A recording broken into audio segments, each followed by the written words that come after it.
If there's a frog squatting in the pond in your backyard, it doesn't croak, jump, or catch mosquitoes. Instead, it weighs as much as a small dog, has a shovel-shaped head, and its bite is nearly as strong as the brake system of a household motorcycle. What's more thrilling is that the dinner it's eyeing might be a newly hatched baby dinosaur. Does that sound like a monster movie? But this pond ambusher really existed in the Late Cretaceous period. Its name sounds as if it crawled out of hell, the Beelzebufo, or devil frog. What are the frogs we know like? Palm-sized, bulgy-eyed, hopping and pausing. They're basically cute and harmless. But in the 1990s, a team led by paleontologist David Krauss pieced together a completely different creature from sedimentary rock layers in northwestern Madagascar. At first, all they found were scattered bones, broken skull plates, and unidentifiable jaw fragments. It's like mixing a shattered set of Lego bricks into a sand pile and expecting to put them back together. But after over a decade of comparing rock ages, bone shapes, and digital modeling reconstruction, its full outline finally emerged. This was a frog scaled up proportionally, about 40 centimeters long and weighing up to 5 kilograms at most. Its skull was wide and thick, like an explosion-proof shield, with an astonishingly large attachment area for jaw muscles. If modern frogs are silicone suction cups, this one was more like a bear trap with hydraulic clamps. What shocked scientists the most was not its size, but its mouth. According to biomechanical modeling, its instantaneous bite force could reach around 2,000 newtons. What does that mean? It's equivalent to the full bite force of an adult large dog. It's like having your finger crushed by a shared bike's disc brake, or two fitness trainers squeezing your wrist hard at the same time. And all of this comes from a frog. Of course, scientists are very cautious. These figures rely on model assumptions and have a range of variation. But one thing is certain. It was by no means a gentle creature that only slurped up small insects. This is where the controversy begins. Some researchers believe its reinforced skull, explosive bite system, and ambush body proportions made it a nightmare for small vertebrates. But other scholars remain restrained. No dinosaur bones with bite marks have been found, and there is a lack of fossil evidence to directly prove its predatory behavior. In other words, it had the hardware of a top predator, but the key evidence chain was incomplete. This has made it a classic puzzle in paleontology. Fossils show what it looked like, but hardly reveal what it actually did. Judging from the sedimentary environment, it mainly inhabited riverbank areas with distinct seasonal wet and dry cycles.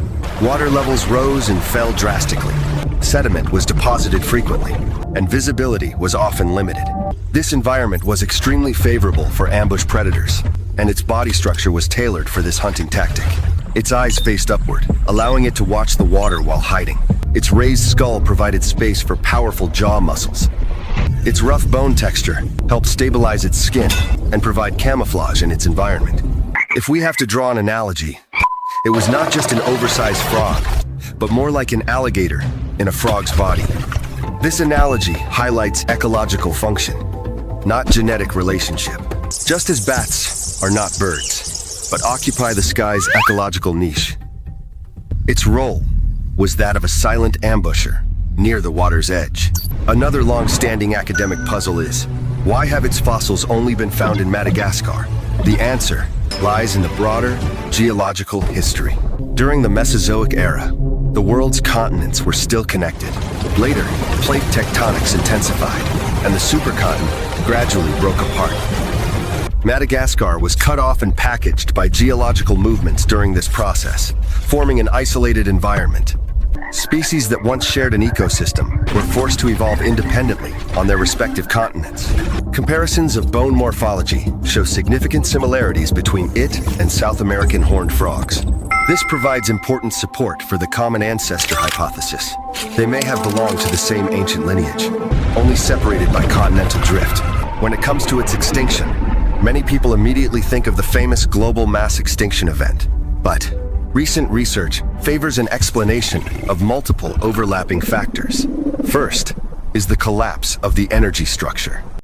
In the Late Cretaceous, large reptiles laid eggs in large numbers, forming a high-energy food source.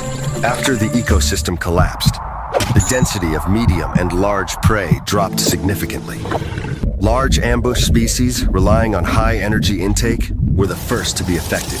Second was the drastic climate fluctuation. Global temperatures plummeted. Amphibians are highly sensitive to ambient temperature, and low temperatures greatly inhibit their metabolic efficiency and mobility. Third was the redistribution of ecological niches. After the catastrophe, mammals and birds expanded rapidly. Their greater mobility and environmental adaptability allowed them to take over more terrestrial, predatory space. Large amphibians struggled to regain their original ecological status. Many people wonder why modern frogs are generally small. This is not degeneration, but a reflection of ecological efficiency. A large body requires more energy, a more stable temperature, lower predation risk, and a wider living space. Modern wetland ecosystems are highly fragmented, with more frequent environmental fluctuations and higher predator densities. Being smaller, instead, means greater flexibility and higher reproductive efficiency. Just like in urban commuting, lightweight vehicles are often more efficient than heavy ones. Recent paleoecological studies note that gigantism in amphibians is often closely linked to global hot and humid climate periods. Cold and dry environments are more favorable for the spread of small species. Body size change is not a matter of individual species ability, but the result of overall ecosystem regulation. A thought-provoking hypothesis is that if this giant amphibian were placed in modern wetlands, it might not retain its former size advantage. Modern water edges are already occupied by various predators. Snakes are more flexible, and birds are more mobile. Medium-sized mammals have more complex strategies. Large ambush amphibians may instead be at a competitive disadvantage. A size advantage must be based on a suitable ecological structure. Once the environment changes, the advantage can become a burden. The real lesson from this ancient species is that the limits of morphological evolution are often determined by ecosystem capacity.